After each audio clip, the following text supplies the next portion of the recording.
I knew he was going to be fine. Yeah.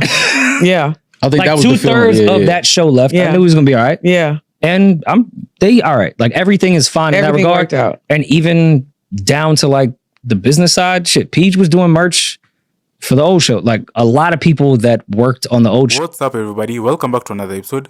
Please like the video and subscribe.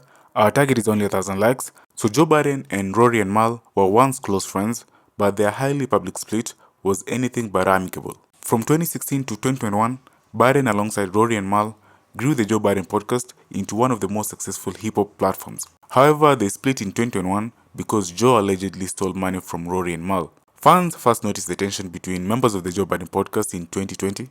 Joe and Rory would occasionally talk about fighting one another, as well as fighting Mal. During a 2020 skit to help launch the Joe Budden podcast network, Rory slipped in a joke about seeing the accountant. While not understood by fans at the time, that remark could have been considered as an early sign of their bubbling feud. Podcast and whatever, that's a long time to sustain. Do y'all feel like a little bit like vindicated though, because that y'all have been able to carry this podcast with just y'all two still after all that mess happened? Like, because everybody was kind of like counting y'all out. Yeah, for sure. Like they counted y'all out so bad. And the fact that y'all are still doing it with just y'all two, do you kind of feel like yeah, nigga? And have a huge following. Yes. Yeah. I mean, it's a small part of me that's just because I think one of the first conversations Rory and myself had, when the whole thing happened, it was simple. It was like, all right, well, shit, people with the studio, like literally the conversation was so seamless. Yeah. It was almost scary. Cause it was like, one day we looked down, we was like, dog, we didn't miss a beat like at all. Like, and it just happened. We just started moving. Yeah. Studio and, equipment and bring people on, do this, do that, and just build a whole team and a family. And then you look up and it's 5 years later and we sold out London and this and that. And it's just like, what? like we didn't even really sit and think. Yeah. And I know podcast fans don't really care about like the actual details. They just want to make jokes and laugh about shit. And no disrespect to that side. Pivot the way you want to pivot. I think they're all doing fine too. But 2/3 of the show left. Yeah. I knew he was going to be fine. Yeah.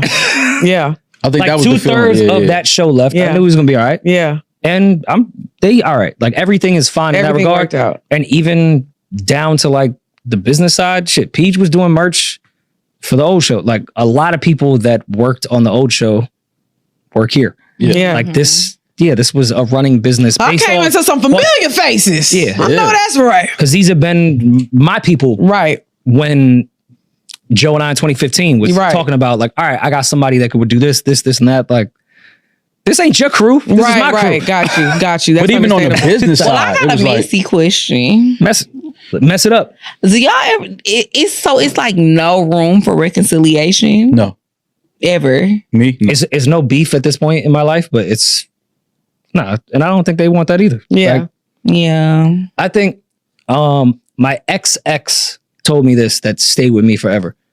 Why do you continue to have beef with people? Why can't y'all just coexist? Yeah. Like, what's wrong with there being no I beef? don't have beef with nobody. Yeah. Like, it's not beef. What's but wrong if even if you run into that person or like cross paths, like why would you even everyone could just coexist. Yeah, there's no beef. Everyone can just coexist. Everything's okay. Big on saying that. Like- I'm always making sure we clear that I don't have beef with, or we don't have beef with anybody. Yeah. Okay. But for me personally, I'm not speaking for Rory, I'm speaking for myself. There's no room for reconciliation, conversation, none of that. Yeah. You feel like it's just been too much no room for that. like disrespect and stuff. But also, Absolutely. what's wrong with that though? Like, It's not wrong. just- But no, if- like, for me- like, if nothing y'all wrong see with each other, it. If y'all guys see each just other, would you coexist. like dab him up? Like, would you Dab? dab No, Joe I'm up not saying that. and Just, be- just coexisting. No. If y'all was even in the same Only spot, because as men, certain things were said.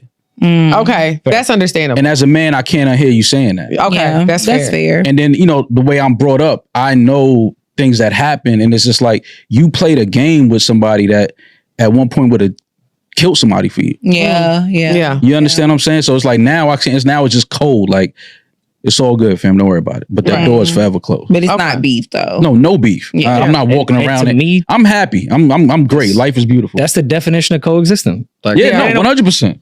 100%. if anybody cross each other's path in a spot, we don't got to say nothing. We could just go our separate ways. Everything's fine. Right. And I'm I not think, trying to beef with nobody to fight like we did that. We were participants. Like, I'm not saying we weren't. Right. Yeah. But that's why I was asking that question, because I know y'all gave us our flowers, but I wanted to give y'all's flowers, because it's so hard when you feel like everybody is counting y'all out. And the fact that it's been 5 years that y'all been doing this with just y'all two. I see podcasts start and be done after a year or two. Yeah. You know what I'm saying? But the difference, Lex, is once you know who you are. Yeah. Once you know who you are, like, crossed my mind that it Lex, wouldn't you be know this who right you now. are, right? And you know that no matter what you do in life, you gonna always be all right. Yeah, Dre, you know who you are, and you know no matter what in life, you can always be okay. That's true. It's the same thing. You don't feel like, I feel like it's some people, and we say this all the time, people feel like they have to attach themselves to people, especially in this generation. Yeah. People feel like they have to attach themselves to people to be successful. But like you said, it's so much power in knowing who you are. Like, I don't need to be cool with this person. I'm gonna be straight. And I was never in it for that. My shit gonna still get views. I was never in it for that. And that's the difference a lot too. Right. That was I never even cared about people knowing who I was. Because you was always knowing who you are and you were confident in who you are. So it's I don't need to be cool with this person to get. But rebranding is hard. I think the opposite. I think people have attached themselves to me. I know that's right. Oh, for sure. People definitely want to attach themselves, especially because I think things were going a certain way. I'd love to have a good white on my arm. We need one of those. We need one of those. We need a good white freak. I played Kendrick's skill set, his ability, his status as an MC, as a rapper. Not my question. Say something nice about Kendrick Lamar. Like what? I don't know him personally. Saying I didn't downplay you is not saying something. Him as a rapper. Him as a whatever. I don't know him as a person, so I can't say. As a rapper. He's one of the illest, but I've always said this. He's one of the illest. He's one of the best of his generation. Like I went to the Mr. Morale show with Rory. Yeah. Said it was one of the best rap shows I've ever been to. Kendrick's stage performance has gotten 1,000,000 times better. He's a star. Like, I've said all of these things already, but because in the battle I wasn't on the side of thinking Euphoria or Meet the Grams was amazing, people feel like I hate Kendrick. And I'm like, yo, did y'all not just see everything I said about him when Mr. Morale came out? And I said the album was incredible and he could probably turn that into a Broadway play because it plays like a playbook. Like, I said all of these things about Kendrick. I fuck with Kendrick. I think he's amazing. I just think that in this moment, he said things that's kind of like, that's a little crazy to say that, put that on another man. I don't like the record. Not saying Kendrick, I've never said Kendrick isn't dope and he can't rap. You will never find me anywhere on the internet saying that. So, I mean, something nice about him. Yo, keep fucking putting out dope ass bars. Keep putting out dope projects. Like, keep doing your thing on tour. Like, do all of that. I wish you stopped performing that fucking record. I think that's crazy. You don't need to perform that record. And that's, to me, it's like you're making that a point to perform that record because his catalog is dope. He doesn't need to perform that record. But, I get it. Have your victory lap. But I just think that at some point you got to get away from that record because that energy, that message is like, that's disgusting to be out there rapping or even saying that word on stage every night. Like, I've seen the Jay Nas battle, Kiss and Beans and all these dudes that I grew up listening to. That's never a word anybody ever even threw out there. Like, you don't play with that word. So I come from that. So that's why I'm always speaking to that. Cause it's like, yo, you heard what you just said about this dude? Like, that's a little, you throwing that on a man's jacket is the worst thing you can put on somebody. So to me, I just don't like that. I don't like that message. How Head said there's certain things he just don't feed into. That's not his frequency. That I'm just like, all right, once I hear that, I'm not even listening to that no more. But that's me. And I'll stand on that.